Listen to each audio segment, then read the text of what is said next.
Qu'arriva-t-il à l'arche après qu'elle fut transportée dans le pays des Philistins? À la faveur de cette situation, rappelons ce que nous avons déjà appris dans les précédents audios. L'arche était capable de se protéger par elle-même.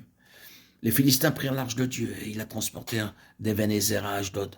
Après s'être emparés de l'arche de Dieu, les Philistins la firent entrer dans la maison de Dagon et la placèrent à côté de Dagon. Le lendemain, les Ashdodiens, qui s'étaient levés de bon matin, trouvèrent Dagon étendu la face contre terre devant l'arche de l'Éternel.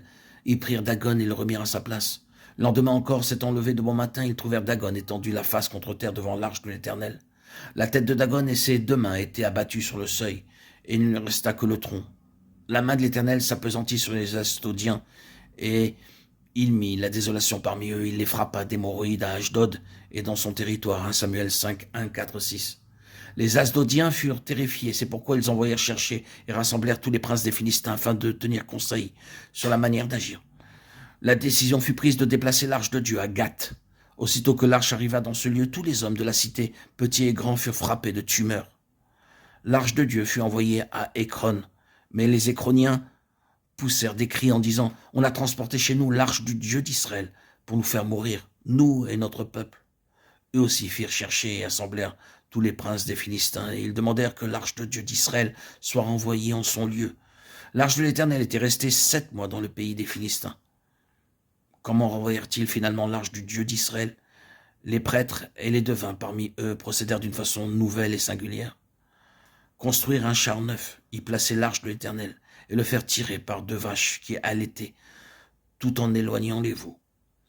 Préparer aussi une offrande pour le péché ayant l'aspect d'une tumeur, 5 tumeurs d'or et 5 souris d'or déposées dans un coffre placé à côté de l'arche sur le chariot. Puis il conseillèrent aux Philistins de le suivre du regard. Si elle monte par le chemin de sa frontière vers Beth-Shemesh, c'est l'Éternel qui nous a fait ce grand mal.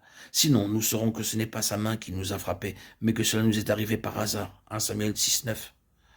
Or, nous savons que ce miracle eut lieu. Le char, tiré par ces 2 vaches, qui allaitaient, se dirigea par le chemin montant jusqu'à ce qu'elles s'arrêtaient. Elles s'arrêtèrent sur la frontière de Beth-Shemesh. À cause de cela, les princes des Philistins furent pleinement persuadés. Pour cette raison, nous avons déjà dit que l'arche de Dieu avait été capable de se protéger toute seule. Que se passe-t-il alors après l'arrivée de l'arche à Beth-Shemesh? Les habitants de Beth-Shemesh moissonnaient les blés dans la vallée. Ils levèrent les yeux, aperçurent l'arche et se réjouirent en la voyant. 1 Samuel 6, 13. Mais une tragédie survint car le Seigneur frappa les gens de Beth-Shemesh lorsqu'ils regardèrent l'arche de l'Éternel. Il frappa 50 070 hommes parmi le peuple. Et le peuple fut dans la désolation parce que l'Éternel l'avait frappé d'une grande plaie. Les gens de Beth-Shemesh dirent « Qui peut subsister en présence de l'Éternel, de ce Dieu saint? Et vers qui l'arche doit-elle monter en s'éloignant de nous ?» Ils envoyèrent des messagers aux habitants de Kiriath-Jearim pour leur dire « Les Philistins ont ramené l'arche de l'Éternel, descendez et faites-la monter vers vous. » 1 Samuel 6, 19, 21. La présence de Christ est bien sûr une bénédiction. Toutefois, les hommes doivent aussi être saints. Parce qu'ils regardèrent l'arche de Dieu avec désinvolture, sans aucune crainte de Dieu dans leur cœur, Dieu fit périr beaucoup d'hommes à Beth-Shemesh. À cause de cela, ils ne voulurent pas que l'arche demeurât parmi eux. Quelle tristesse! Car au lieu de traiter ce qui était la cause de leur châtiment, le peuple de Beth-Shemesh refusa la présence du Seigneur.